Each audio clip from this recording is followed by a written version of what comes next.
ज्ञापन दिए हैं कि मैंने क्या पाप किया था। कमलनाथ जी, आपने पाप किया। आपने कहा था सब किसानों का कर्जा माफ करेंगे, लेकिन आपने लाखों किसान कर्ज माफी की सूची से बाहर निकाल दिए, झूठे सर्टिफिकेट बांट दिए, और जो रेगुलर किसान थे बेचारे पैसा दे रहे थे, इस चक्कर में उन्हें पैसा नहीं दिया तो वो डिफाल्टर हो गए और ब्याज की गठरी आज उनके सर पर है। वो ब्याज की गठरी मैं उतारूंगा। आपने पाप किया। आपने बच्चों को हम जो लैपटॉप देते थे 12वीं में अच्छे नंबर लाने वालों, उनके लैपटॉप छीन लिए। आपने पाप किया। आपने कहा था कन्या दान की राशि बढ़ा के 51,000 कर देंगे। 51,000 की कह के एक पैसा बेटियों के खाते में नहीं पहुंचाया। आपने पाप किया। प्रदेश का विकास ठप कर दिया। आपने पाप किया। मध्य प्रदेश को दलालों की मंडी के रूप में परिवर्तित कर दिया। आपने पाप किया। भ्रष्टाचार का विकेंद्रीकरण कर दिया। आपने पाप किया। मैं अपनी गरीब बहनों को बेटा बेटी के जन्म के पहले 4,000 और जन्म के बाद 12,000 देता था। आपने ये 16,000 रुपए की राशि मेरी बहनों से छीन ली।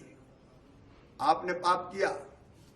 एक्सीडेंट में डेथ अगर होती थी किसी गरीब परिवार में, विधवा बहन के खाते में 4 लाख रुपया जाते थे। ये 4 लाख रुपया आपने छीन लिए।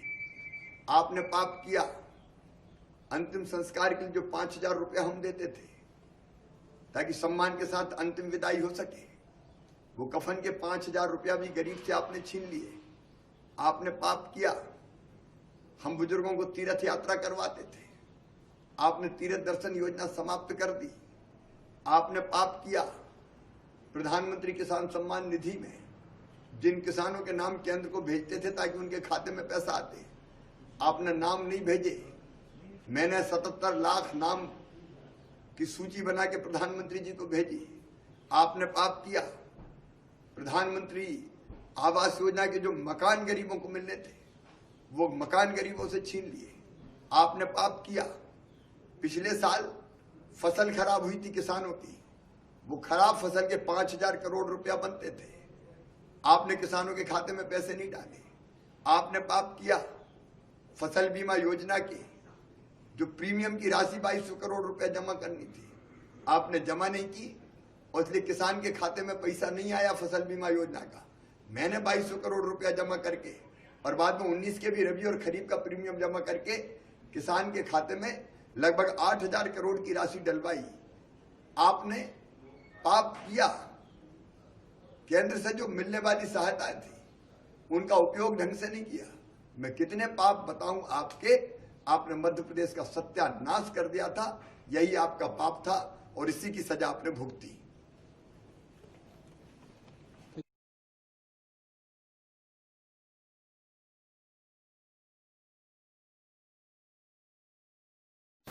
भारतीय लोकतंत्र का जब इतिहास लिखा जाएगा, उसमें जरूर मध्य प्रदेश के उपचुनाव का एक पन्ना होगा और इसमें गद्दारों का नाम काले अक्षरों में लिखा जाएगा। पैसों का, शराब का उपयोग करना शुरू किया है।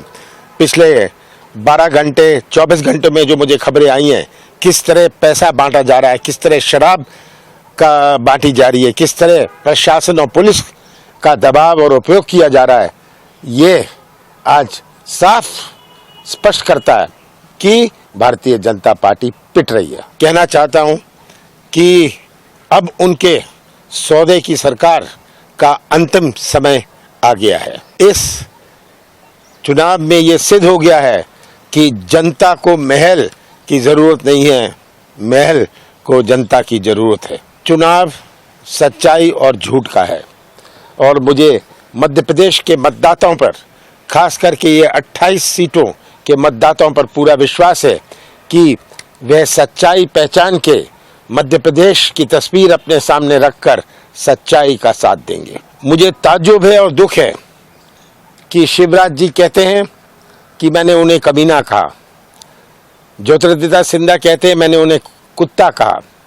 ये इसका कोई प्रमाण दे दें, कोई रिकॉर्डिंग दे दें, कोई सबूत दे दें। मैंने इन शब्दों का उपयोग कभी नहीं किया। शिवराज सिंह जी के झूठ ने भी हद कर दी। चुनाव के एक दिन पहले वे झूठ बोलने से बाज नहीं आते। अभी उन्होंने कहा है कि कमलनाथ पापी हैं। मैंने तो पूछा था मैंने कौन सा पाप किया, और शिवराज जी जवाब में कहते हैं कि कमलनाथ ने कर्जा नहीं माफ किया। उनकी गवर्नमेंट ने खुद बयान दिया है कि 27 लाख किसानों का कर्जा माफ हुआ है, बाकी का दूसरे और तीसरे किस्त में होने जा रहा था। कहते हैं कि बच्चों की पढ़ाई का पैसा मैंने रोक लिया। एक एक बात उनकी झूठ। मुझे आश्चर्य होता है कि इतनी बेशर्मी से ये कैसे इतना झूठ बोल सकते हैं। इन्होंने कई बातें बताई हैं, एक एक बात उनकी झूठ है।